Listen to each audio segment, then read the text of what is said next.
The Green Party Spring Conference will come to a close in Liverpool today. The party's joint leaders, Caroline Lucas and Jonathan Bartley, are here. Good morning. Good Welcome. morning. What would you do about Gibraltar? Well, the first thing we would do is to say that it shouldn't be used as a bargaining chip in the Brexit negotiations. And frankly, I think it just demonstrates the reckless incompetence of this government that it didn't see this issue coming. And that's why, for example, I didn't vote to trigger Article 50. We felt it should not be triggered at the time that it was, and certainly not triggered with no conditions. And if you compare that with... Specifically, if I may, on Gibraltar, I mean, one of your MEPs represents Gibraltar. I just wonder what your policy is on sovereignty, for example. It's up to the people of Gibraltar to decide that entirely. I mean, it's not for us to say that. I think it's entirely for them to decide what they want in terms of going forward. But I think it certainly raises some questions that you have 96% of them who have voted to remain inside the EU. It's quite hard to see exactly how that's going to work, just as it's hard, I have to say, to see exactly what's going to happen in Northern Ireland with a hard border there as well. You're good Europeans. You see no merit in Spain's claim at all? No. I mean, it's up to the people of Gibraltar to make that their wishes clear. They've done so in the past. They're clearly doing so again. I think it's pretty clear. Why would you? All right, here we are, all of us working on Sunday morning. I want to ask you, though, about one of the policies you've been floating at your conference, a three-day weekend. How's that going to work? We really wanted to flag this up because we think that we need bold new ideas, really, for the country. We're facing the 21st century, a very uncertain world with big pressures from corporate globalisation. So you need more time off to think about how uncertain. Well, you know what? When I was a kid, we were told there'd be all this wealth created, we'd have this great technological advance, but you know what? What we're seeing is just growing inequality.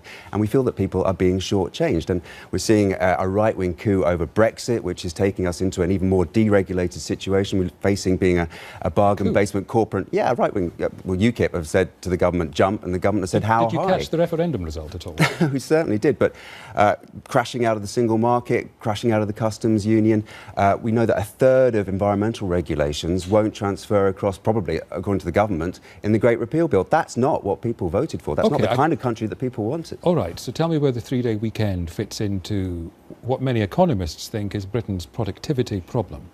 I think there's a lot of evidence that suggests that when people are exhausted, their productivity goes down. And what we're suggesting here is that we are now the sixth largest economy in the world. People are working ever more hours, getting ever more stressed, getting ever more ill health, mental health problems as well. What we want to do is take a step back and think, what is the purpose of the economy? What kind of country do we want to be? And do we really want a future where all of us are just trying to work even harder? So we're bringing our work with us every time we go home in the evenings, at the weekends. You're working now, I'm sure you've got your BlackBerry in your pocket. Well, I wouldn't call it work, but I want to ask you about where your work is going, because there's been an ebb and flow in Green support down the years. Now, though, in the spectrum of British politics, you've got, if people want something of the left, they've certainly got Jeremy Corbyn's Labour Party. If they're frantically pro-EU, they've got the Liberal Democrats saying, come to us. What's your appeal? Well, we're the antidote to UKIP. We want to wipe the smile off Nigel Farage's face. We've seen in Europe, we're hosting the Global Greens, and we're seeing how Green parties right across Europe are challenging the far right. Now, Labour are not doing that. In fact, Labour have capitulated to UKIP, triggering Article 50, really rolling over. And there needs to be a strong, robust voice on the left that's going to stand up. But it's also about putting forward bold, radical ideas. You've got the Lib Dems who are opposing an extreme Brexit. We're doing that. You've got Labour who are opposing cuts. We're doing that. But we're going one stage further. We're providing a radical, bold alternative that faces the 21st century. You know, who would have thought, 20 years ago, we'd have hundreds of thousands of people routinely using food banks? Who would have thought we'd have 5 million children facing poverty, according to Save the Children? This is not the kind of country that anyone wants, but no one's really getting up and getting angry about this. Okay. We are. I want to ask you about security. It's less than a fortnight since the Westminster Bridge attack in London. Police investigating what the attacker may have believed, which organisations he may have thought were doing a good job. The Green Party website says your policy is still that it should not be a crime to simply belong to an organisation or have sympathy with its aims. What we're absolutely clear about is that terrorism is an atrocity, that any suggestion that that policy that was written a long time ago for talking about issues around the ANC... It's still relevant, it's on your website. Well, still your policy. It's our policy is agreed by our conference, and that stays until it is modified at a future conference. So is this a bit embarrassing now?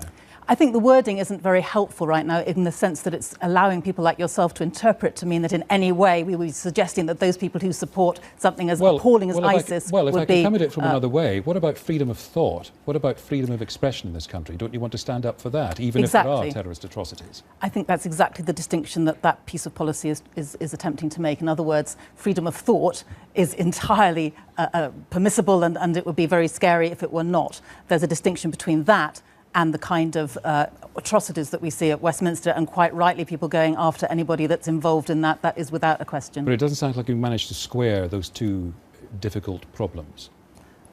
I think it does. Yes. Hand to your co-leader at that point. I mean, when this policy was, done many years ago, it was about... This is on a constantly updated website, by the way. Yeah, but it was done several years ago, decades ago, around the time of the ANC, And when you're thinking about groups that can be demonised by a very oppressive state, it's important that you do balance that freedom of expression. We will unequivocally condemn those that are involved in hate crime, those that are involved in hate action, and that's never, up for debate. But it is important that you balance it, absolutely. All right, good to see you both. Thanks for doing that for us.